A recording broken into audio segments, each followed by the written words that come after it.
Again, my name is Jason DelPorto. I've been in education for the past 25 years. I am the father of 2 boys, husband, and we have a dog. And again, it's my pleasure to be here today. I say that because today I really want to tell you a story, right? And the story for me starts as a family man. So you're all familiar with the Boston Marathon bombing, right? And I assume you're also fairly familiar with what happened afterwards during the manhunt of the Tsarnaev brothers. So I live in Watertown, and my family, that's my wife Elizabeth and my 2 boys, Luca and Jackson, and our dog Nico. So after the bombing, we were all pretty shaken up, as you can imagine.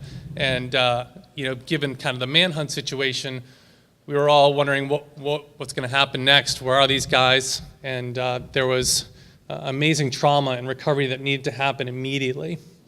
But on the 19th, as they were looking for him, at around 3 o'clock in the morning, the phone rings. And it's one of those phone calls, you've all received them in the middle of the night, like somebody's died or there's some big emergency happening, and you gasp with your breath and wondering what's going to happen when you pick up the phone. And on that Friday, April 19th, it was my mother telling me that Watertown had been locked down and that there was a firefight a half a mile from our house. So obviously, as a father, you start going into kind of protective mode. The town is locked down. You should also know part of this story is my father's ex-military. He was a ranger, and he trained us pretty well growing up. We were trained, for good or for bad, to shoot first, ask questions later if somebody came through the house. And so a lot of his mentoring, training, parenting kind of clicked into me, and my protective instincts kind of took home. So you should also know that Watertown's very small, right? It's 31,000 people, 4 square miles.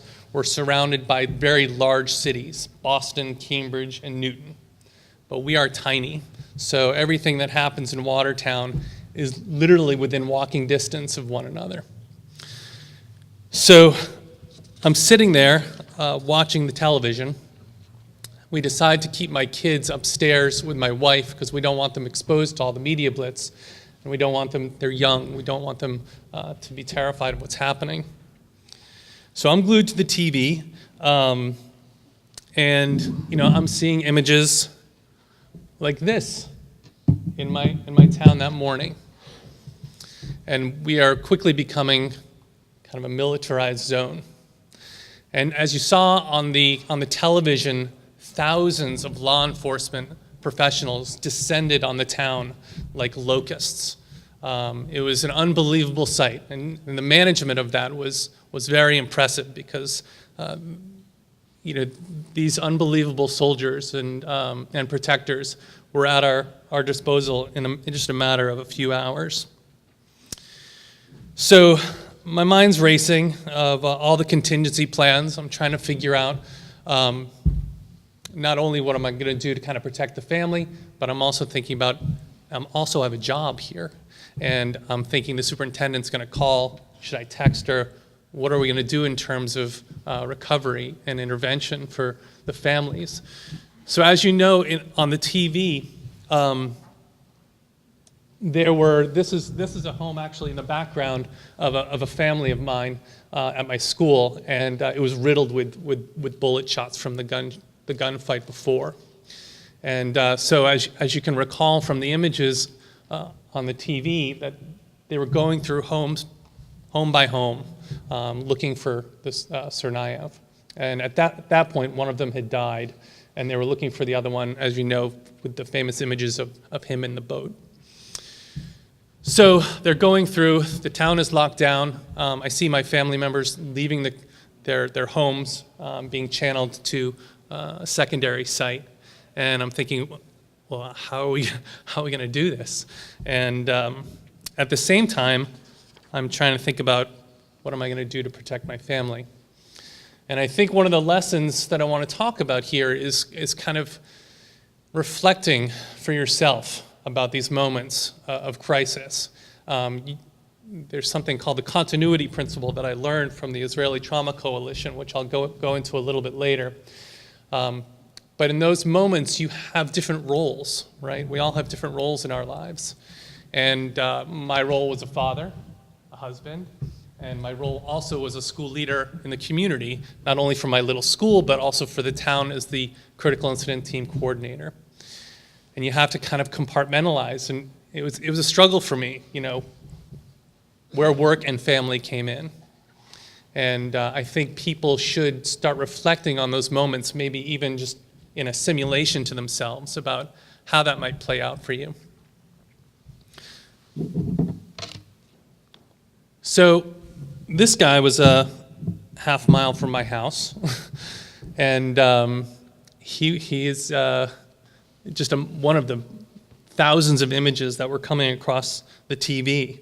And again, I'm thinking job, school, family, what's going to happen next? What if he comes through the door? And all along, my father's in the back of my head telling me to protect the family, protect the family. So I inventory, like, what am I going to do? I have this slow motion image in my head about what's going to happen if he comes through the door. So I grab the hunting knife my father gave me because there were no guns in my house. And then I'm thinking, well, what else is there? And so I'm processing this whole thing. And this is an interesting image. So it's a very similar image, but it's of Afghanistan, right? So the images prior,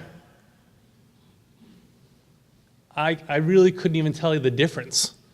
This could have been in the backyard of somebody in Watertown, right?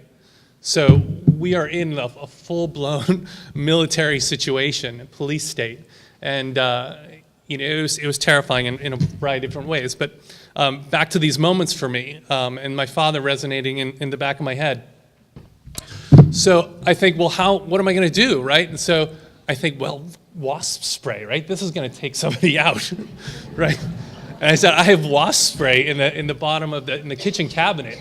I grab the wasp spray, right? And I keep it next to me while I'm watching the television, thinking this thing's got 40 yards on. I could take him out as soon as he comes through the window, right? Easy. And you should know, afterwards, it'll turn into a flamethrower, right? It is a dangerous weapon, right?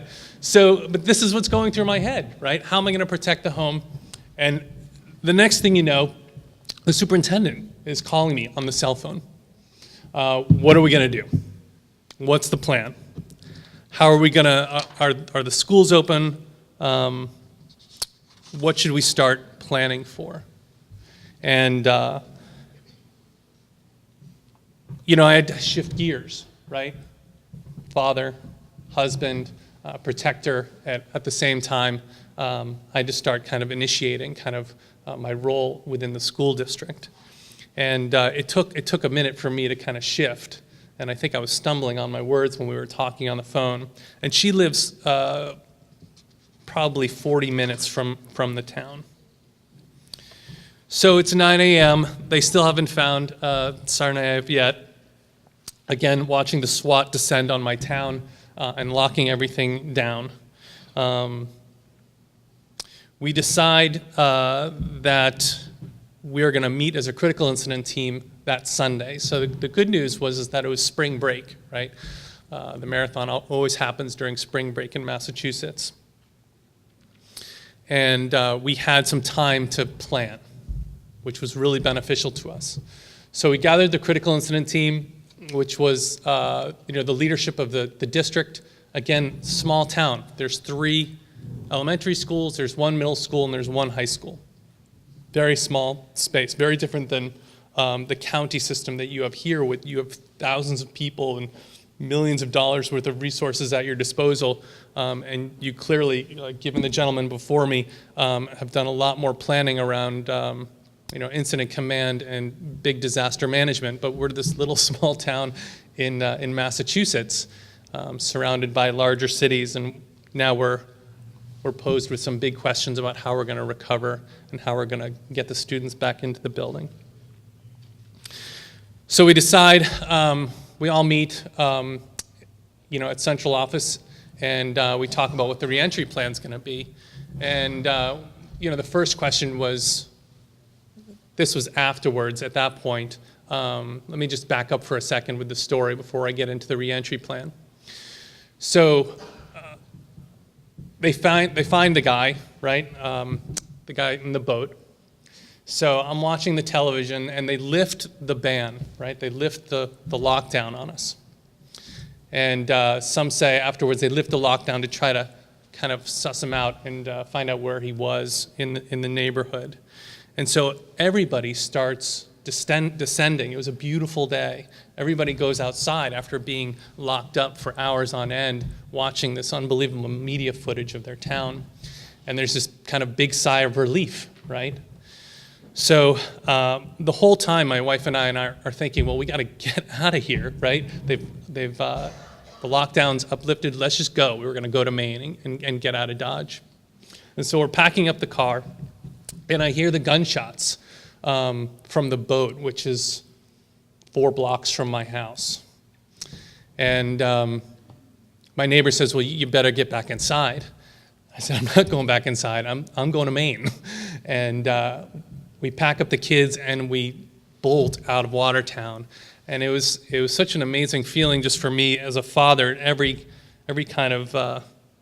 mile, I felt a sense of relief. And as soon as I hit the boundaries of the town, which was very soon, I felt an instant sigh of relief, right? And we were able to get out of there. But you could hear the gunshots, and I knew that my neighbors a couple blocks away were also in a pretty serious situation with him. So the good news, really, in a lot of ways, is that the ending was really great for Watertown. Boston, there were a lot of casualties, and there were a lot of casualties and a lot of injured. But in Watertown, it was good that they caught him in Watertown, because that really helped in a lot of ways with kind of the recovery and the healing. And I don't know if you saw the footage, but there was this giant celebration in the town afterwards, and people were cheering and celebrating the emergency responders and the police and the SWAT teams that they have actually caught this guy. And there was a sense of relief throughout the town, which was really good for the healing process in a lot of ways. And in other situations across the globe, that obviously is not always the case. So back to kind of how we went through the recovery process. So we met as a critical incident team, and we talked about how we're going to re-enter the kids into the buildings. We decided that it was the connection that was really important. And you all are really well trained in domestic trauma, right? Whether those are 51As, domestic issues, abuse and neglect, things involving Department of Children and Families. This is a familiar world to educators, and that kind of trauma and how to take care of kids. This was a very different type of trauma for our community. We had been reduced to kind of a military zone, and we were surrounded by terrorist activity. And it was not anything that we had planned for. We understood we had great psychologists on staff. We understood kind of the basics of trauma, again, more of the domestic, but not anywhere near this scale at all. So we come up with a quick plan, and we start tapping our resources and the connections that we have. So that particular day, when the kids returned, we decided that we were going to put teachers on the buses to greet the children, because we wanted them to see a familiar face when they came onto the buses and felt a sense of security. And what I learned subsequently from the Israeli Trauma Coalition, who I'll talk a little bit more, the partnership that we created with them, it is the schedule and the familiar world that creates healing for kids. And even in Israel, when they're surrounded by bombings, even as of today, they always look to the schools to see if they're going to open. because that is what creates kind of the regular consistency, and the consistency creates safety. And then when you have safe, obviously when you have safe communities, you have kids that can learn. So we decide we're going to triage the kids developmentally, right? Obviously we want to be a little bit more protective of elementary school students, and in terms of how we're going to process this. So we look at it kind of developmentary from elementary to high school. And we used our guidance counselors, our school social workers, and the psychologists to really triage the trauma that came through the door that morning. And at the high school level, it was decided, yes, we're going to talk about it, and we had our chief psychologist kind of walk us through some of those talking points with adolescents. In middle school, we decided we were going to wait until they wanted to talk about it, because we just wanted to create a normal day for them, because they had been surrounded for a week by trauma and chaos and terrorism. So I think one of the lessons learned for me here was that kids are unbelievably resilient. We obviously had some serious trauma and some PTSD to manage. Most of it was managed through the guidance department. We decided that if kids were starting to kind of fall apart and show signs of emotional instability, that the guidance counselors were going to do the first wave of triage, and then we were going to get more clinical as things went on with kids. So if kids continued, if the assessment after the guidance counselor was that it was a much more clinical situation, then we would get the psychologists and clinical social workers on hand, and from there on, we would use the resources in the community or the local hospitals to manage much more severe post-traumatic stress symptoms in kids.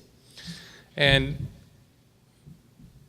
we discovered, obviously, after the fact that it seems like rocket science, it doesn't seem like rocket science in any way, but the trauma is directly related to kind of the zones of proximity. So the kids who had bullets going through their rooms and woke up the morning with bullet holes in their rooms obviously received a lot more exposure to the trauma versus kind of the neighborhoods and the sequential circles that resonated outward.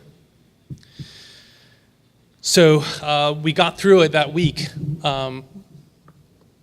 mostly those first couple days, because we created a sense of normalcy and continuity in the school, and that continuity and that normalcy created a sense of safety for kids. But we knew we had a long way to go. We knew we had to call on Children's Hospital in Boston, very famous, very well known for their medical treatment. And we needed to start looking at how to manage parents, students, and the community as a whole. So we called on them to start training the teachers about PTSD and trauma, and went quickly into some professional development around that. And a couple days later, my mother called me, and she's an executive at Combined Jewish Philanthropies. And she said, my boss, Barry Schrag, who's the president, his wife used to be a teacher in Watertown. And she says, we got to do something. She was watching this on television. She says to her husband, we have to do something about this. And so Barry asked my mother to kind of initiate the gesture. She says, obviously, I know somebody who can help. And she called me and said, well, along with Children's Hospital, the Combined Jewish Philanthropies organization wants to give you the Israeli Trauma Coalition and fly them out. They're a team of 7 people. And this is a group, the ITC is a group of professional trauma specialists and recovery specialists and resilience specialists, and do a week-long professional development with the community, which was an amazing gesture, right? And really also speaks to the power of connections within ourselves and the resources that we have around us. And this is a theme for me, is this power of connection and what it can do, not only in terms of planning and intervention, but also recovery during emergency situations. And it also resonates into a variety of other things in terms of school safety and kids and education, which I'll talk a little bit later. So the superintendent asked me to coordinate all their efforts as they came in. We did some work prior to their arrival. They had an advanced team come down, and I quickly learned that this recovery process, it wasn't just about the school district, but it was about the town, and that we needed to put a planning process together and a professional development, not only for the teachers, the leadership, but also for the religious leaders, the social service agencies, the police department, the fire department. All of the people that are touched by this incident have to be on the same page in the recovery process, which made a lot of sense to me, but I was like, this is going to be a lot of meetings, right? So we started moving forward with that and creating those connections.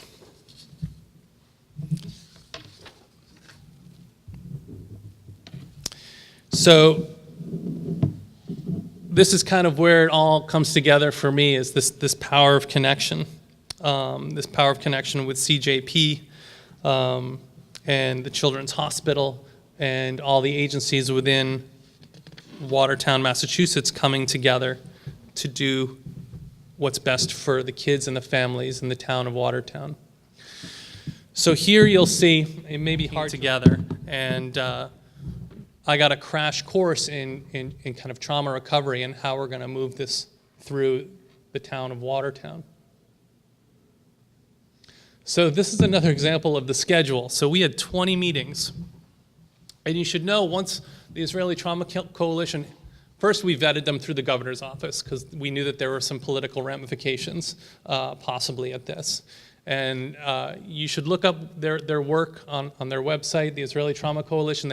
They fly around the world doing this work all over the place, in Africa, in the Middle East, in Massachusetts, in 9/11. They've been everywhere and really are, in my opinion, the specialists around this recovery process and trauma.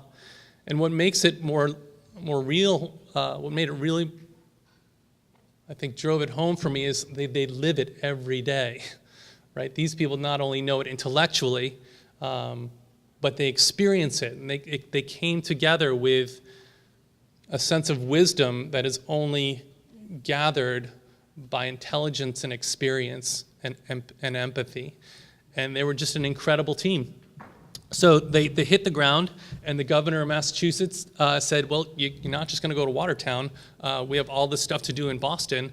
We want you to go to Beth Israel Hospital. We want you to go to Mass General. We want you to work with the doctors and nurses that are treating the Tsarnaev brothers and the complications that are around that, and all of the victims of the marathon bombing. We want you to go to the Department of Children and Families, a large service agency with thousands of workers, and train them on how to manage this and their supportive agencies. And so we wove this week-long professional development together. And they were nonstop, as you can see. They were all over the place, doing unbelievable work with the communities. And what really hits home for me is kind of is having the similar message, right? And having everybody being armed with the same training, the same language around trauma recovery. And I think more specifically related to terrorism and trauma recovery, because it's a little bit more unique in that way. Any questions so far? I'm doing a lot of talking. We don't pay attention enough to how we're managing it ourselves, right, in a trauma situation, and how what we bring to the table, whether the pathology brings to the table, how that affects the leadership. Which for me is profound, and which is really, really important work. So this idea of building capacity, you've heard a lot about that today in a variety of different ways, both on a large and small scale. But for me, it's really kind of where it all comes together. So you guys all have a very good understanding of incident command and critical incident teams. A show of hands, how many of you have a critical incident team within your school that meets on a monthly basis? Monthly basis. Let me back up a second. How many of you within the district are a part of a critical incident team that meets 5 times a year? Okay, that's 2 hands. So this idea of connectedness is really critical for emergency preparedness, whether that be on large scale from a tornado event or maybe a smaller scale in terms of what happened in Watertown. So for us, it is that power of connectedness that makes or breaks your process around recovery. And so in Watertown, we have, in our small little town with 3 schools and 3 elementary schools, 1 middle school, and 1 high school, every school is mandated to have their own critical incident team. And I really push it on you as school leaders to make that happen within your schools. That has to be a part of your social capital here in making that a priority for you. And that should really happen also in concert with its connectedness to the district as a whole and the policies and procedures that fall down, whether that's the incident command structure or how you're managing your lockdown procedures or your fire drill procedures. All of that has to happen on a pyramid model. And you have to be talking about your resources within your school on a regular basis.